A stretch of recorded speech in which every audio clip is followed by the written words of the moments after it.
The Weather Trio have been by far the most requested backports here on the channel, so it's about time we got to them, and first up is Kyogre. We are definitely starting off strong with Kyogre. It has an awful lot going for it, and it might have one of the single best learn sets we'll ever see in a Generation 2 backport. I think it's very fair to say we're going to get an incredibly good time with Kyogre. The question is just how good. Now, I really have been enjoying doing the backports lately. I think it's very interesting seeing how some of these later generation Pokemon are faring in Generation 2. And if you're enjoying them as well, make sure to subscribe so you don't miss a single backport, and put down in the comments below what do you want to see backported in Gen 2. Anyway, let's now take a look at our stats. We are level 5 with 26 HP. We're of course holding the berry with our two moves, Water Pulse and Scary Face. We've got 16 in attack, 15 in defense, a whopping 21 in attack, 20 in special defense, and 15 in speed. And now the timer has begun, let's get our challenge underway. Our first encounter is with a wild Centris, and is it any surprise we one-shot the Centret? It really stood no chance, so that means we can start making our way towards our first rival battle. It stands to reason that the rival is going to have Chikorita in this challenge, but even with all of Chikorita's bulk, it's 3 shots with Water Pulse to knock it out, and we can start heading now towards Violet City. This is where our first gym leader Falkner is waiting for us. He is of course a flying type specialist who leads with Pidgey. It's a nice and simple one shot on the Pidgey with Water Pulse, so out comes the Pidgeotto. We keep on using Water Pulse, and just 2 shots later we knock it out, and we defeat Falkner without Sprout Tower in a time of 4 minutes and 12 seconds. Let's now move on to Bugsy, our second gym leader, a bug type specialist who leads with Metapod. And honestly, this gym isn't any harder than our first one. It's a one shot on the Metapod, it's a one shot on the Kakuna, and it's a one shot on the Scyther to knock out all of Bugsy's Pokemon to obtain the Hive Badge in a time of 8 minutes and 51 seconds. And I tell you what, today I think the celebrations can keep going. We're not going to have any issues at all with Rival 2 waiting just around the corner. He does of course lead with Ghastly, but that goes down in one simple hit, and here comes the Bayleaf. Bayleaf proves to be a little bit more problematic, but a combination of Ancient's power and Water Pulse makes light work of it in the end. We grow to level 17, and then we throw one final rock at the Zubat. We knock it out in one hit, and we are through the second rival battle in a time of 9 minutes and 24 seconds. Let's now make our way into Goldenrod City, where Whitney is waiting for us. She's our third gym leader together, a normal type specialist who leads with Clefairy. We use Water Pulse against Clefairy to take it deep into the yellow, but then it Metronomes Spore. Out of all the moves in a challenge run to see from that Metronome, Spore is one of the worst. It wastes a lot of time, but we do get it made up by having Rain Dance Metronome next. That gives us a very nice boost to our water type moves, and it means that Miltank is just a 2 shot with Water Pulse. We grow to level 21, and we obtain the Playing Badge in a time of 13 minutes and 51 seconds. Let's now take a trip into the Burnt Tower, where the rival is waiting for us for a third time, and this time he's going to lead with Haunter. We've got Surf on the learn set by now, so it's a nice and simple one shot on the Haunter. The Magnemite comes out and it goes down in exactly the same way, so we're on to the Bayleaf. We use Body Slam on turn 1 and paralyse the Bayleaf. We fish for an Omni Boost on turn 2, but it doesn't happen, so we'll finish it off with another Body Slam, and then we'll Body Slam the Zubat to defeat the rival for a third time in 17 minutes exactly. We fall through the floor, and suddenly we end up in front of Morty. This is Morty's dual Ghost and Poison Spectacular gym, and he's going to lead with Ghastly. We've got the Minceberry as a very big precaution here. I don't think we're going to need it though. One shot on the Ghastly, one shot on the Haunter, the Gengar comes out, it stands no chance, and the final Haunter doesn't either. 4 nice and simple one shots to obtain our next badge, the Fog Badge, in 18 minutes and 33 seconds.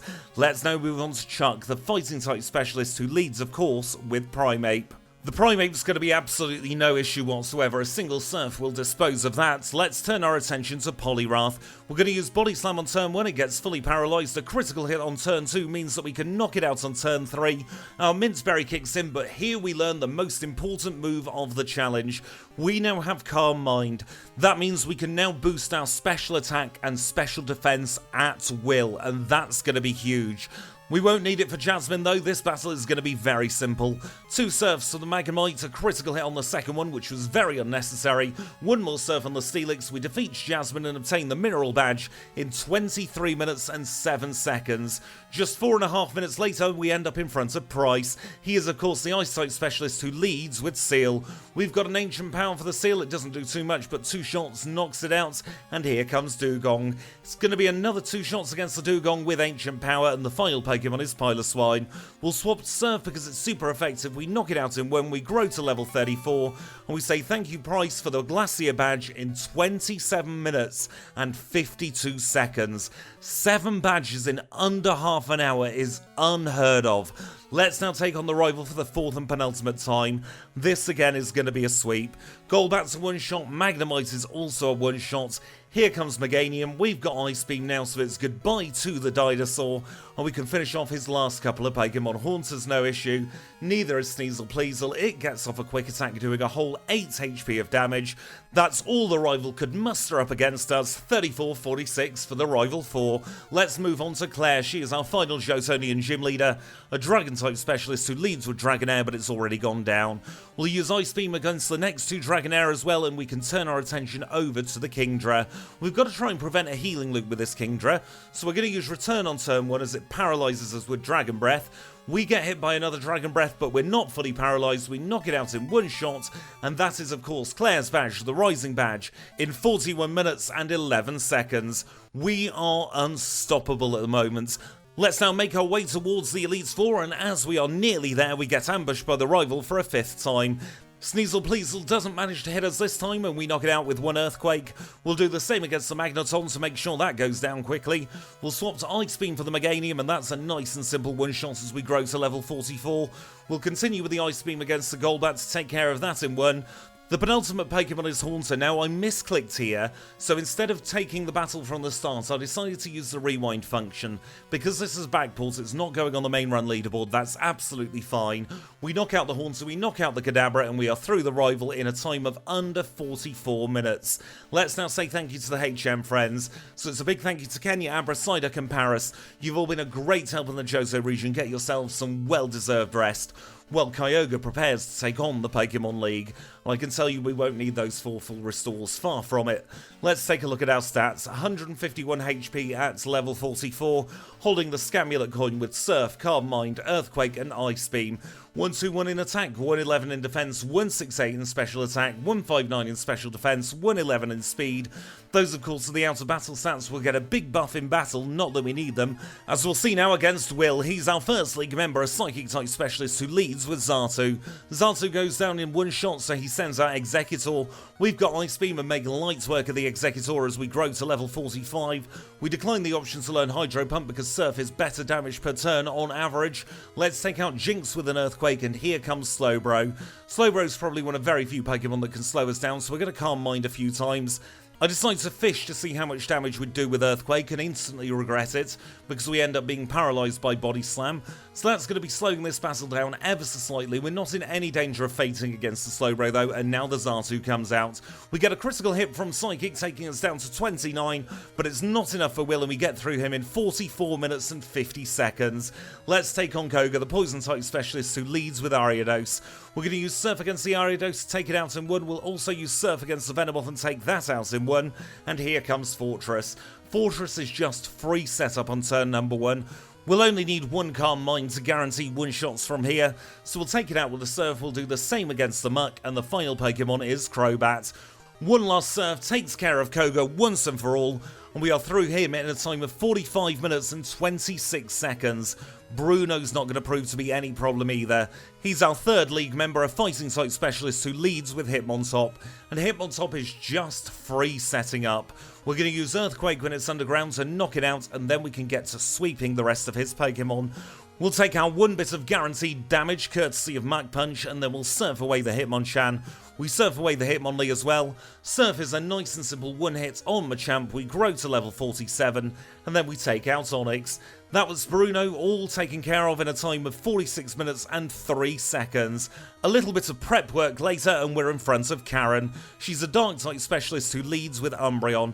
Now, we don't really care about what Umbreon does to us. We have set up more than enough to make sure we get through this battle incredibly easily. We dispose of the Umbreon, we take care of the Vileplume, and we knock out the Gengar, and here comes Murkrow.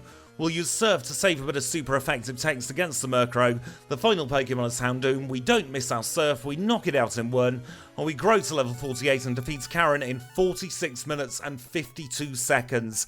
These times are absolutely incredible. Let's now take on Lance, the Liar with the Flyers, who leads with Gyarados, and this is going to be a sweep. We'll set up a couple of Calm Minds to make the Gyarados a little bit easier. We knock it out in one, and here we go, we're getting our Broom out. It's one shot on Dragonite with Ice Beam. It's going to be a one shot on the next Dragonite with Ice Beam, so he's going to send out his third Dragonite. The level 50, yet again, a nice and simple one-shot as we grow to level 49, and then we're not even going to bother swapping to Surf. We'll Ice Beam the Aerodactyl and we'll use it against the Charizard. It's neutral, so we skip the super effective text, and we defeat Lance in a time of 47 minutes and 35 seconds. That gives us our final Hall of Fame time of 47 minutes and 50 seconds. I tell you what, we knew it was going to be fast, but I don't think any of us thought it would be this fast. This is, of course, only half the story. There are another 8 gym badges plus the red fight left to come, so don't you dare go anywhere. Kanto is next.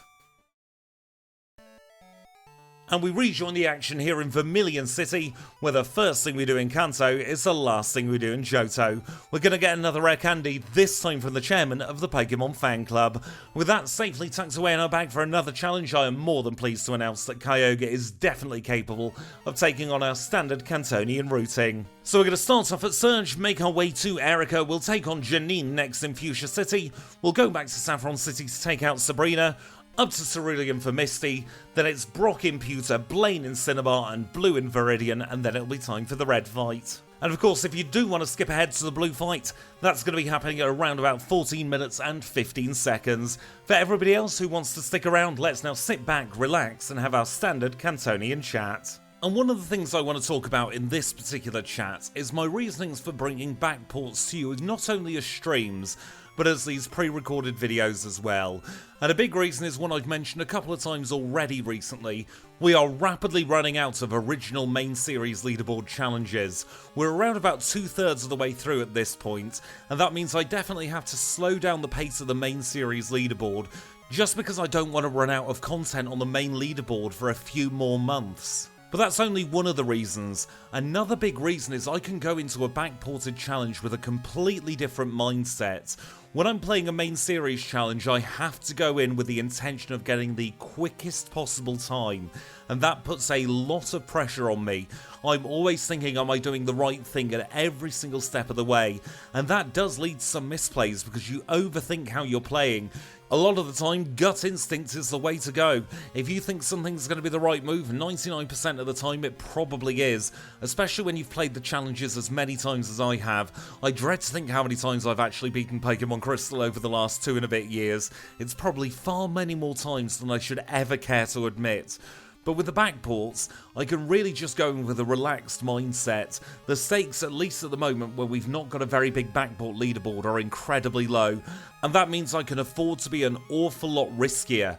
If this was a legendary Pokemon that was native to Generation 2, I can guarantee we wouldn't have beaten Lance in 47 minutes and 35 seconds, far from it, because I would have played a lot more conservatively than I did in this particular challenge. Because in this one, what I ended up doing was taking on no optional battles at all from Goldenrod City onwards. Now in a regular main series challenge that would be far too risky, because there is always a chance we could get knocked out because we're severely underleveled. And we actually saw a couple of hairy situations throughout the course of this challenge. We could easily have had terrible paralysis luck at Claire and been knocked out by her. And then the biggest threat by far was Will. Will could very easily have caused a reset in this challenge. We won the coin toss with being fully paralysed, but if we didn't, if that Xatu had landed just one more Psychic, it would have been game over and it would have been back to square one. Fortunately that didn't happen and we're still on 0 resets. But now let's rejoin the action at Blue. He's our final gym leader of the challenge, a mixed type specialist who leads with Pidgeot. We're going to set up a Calm Mind or two against the Pidgeot, and then we'll get to sweeping. Ice Beam's going to be a nice and simple one-shot on Pidgeot, so he sends out Executor. He clearly hasn't seen we have an Ice-type move on the Learn set, and we knock it out in one. Alakazam comes out, we'll continue the Ice Beaming ways, and the fourth Pokemon is Gyarados. It's a nice and simple one-shot with Thunderbolt to knock out the Gyarados, and his next Pokemon is going to be Rhydon. We swap to Ice Beam for the Rhydon and we take care of it in one simple hit, and the final Pokemon now is Arcanine. We're going to use Thunderbolt to save the super effective text, we knock it out in one shot, and we are through blue in 1 hour and 43 seconds. This is remarkable. All 8 gym badges in just over the hour mark. Let's now see how we get on against Red. He's our final battle of the challenge and he leads with Pikachu. We're going to Calm Mind once against the Pikachu and then we'll surf it away. We don't care about Charm, we are a special attacker from here on out. Venusaur comes out and we'll take advantage of it taking 2 turns to attack by setting up another Calm Mind. We knock it out with Ice Beam and that brings us on to the Espeon. And here's where I start to get a little bit greedy. I want to make sure we can absolutely one-shot the Snorlax, so I set up a couple further Calm Minds, and then we get critical hit. That is disastrous. We don't outspeed the Espeon, we get knocked out. What horrific luck we just had. We could have easily had a 0 reset challenge. A, if I didn't get greedy, and B, if Red didn't critical hit. That's just the way the cookie crumbled in this one though, so we're back to square one, and we're going to try it all over again. We knock out the Venusaur with a single Ice Beam, and here comes that Peskeon again. We're going to set up a couple more Calm Minds as well, just because we absolutely want to make sure we one-shot the Snorlax. We can't use Surf at the moment because the sun is out, so we go for one final Calm Mind as it uses Reflect. And now that the sun has faded, we can dispose of the Espeon with Surf. We grow to level 58, and here comes the Snorlax. We use Surf, and it is a nice and easy one-shot. He's got 2 Pokemon left to go. Blastoise is weak to Thunderbolt, so we knock it out in one. The final Pokemon is Charizard. He hits us very lightly with a wing attack. We finish it off with another Thunderbolt, and we defeat Red in a time of 1 hour, 3 minutes, and 19 seconds. And that is by far the fastest time I have ever beaten Pokemon Crystal. It might have been with a Backport, but I am incredibly proud of that nonetheless. 1 hour, 3 minutes and 19 seconds is of course well above any time we've ever had before, so it's first place not only on the main challenge leaderboard, but it's going to be first place on the Backport leaderboard as well. We will have to see just how well Groudon and Rayquaza fare on the Backport leaderboard. We'll be running Groudon in just a week's time, and it's 2 weeks for Rayquaza. They'll have their work cut out for them, but we'll see if either of them knocks Kyogre off top spot. But with that, we are done. So I really hope you've enjoyed this one. If you have, make sure to leave a like. If you've got any feedback, leave it in the comments down below. If you want to see more challenges just like this, then click the subscribe button. And until next time, when Slowking reaches the end of the line, I'll say thank you all so much for watching, and I'll see you all very, very soon.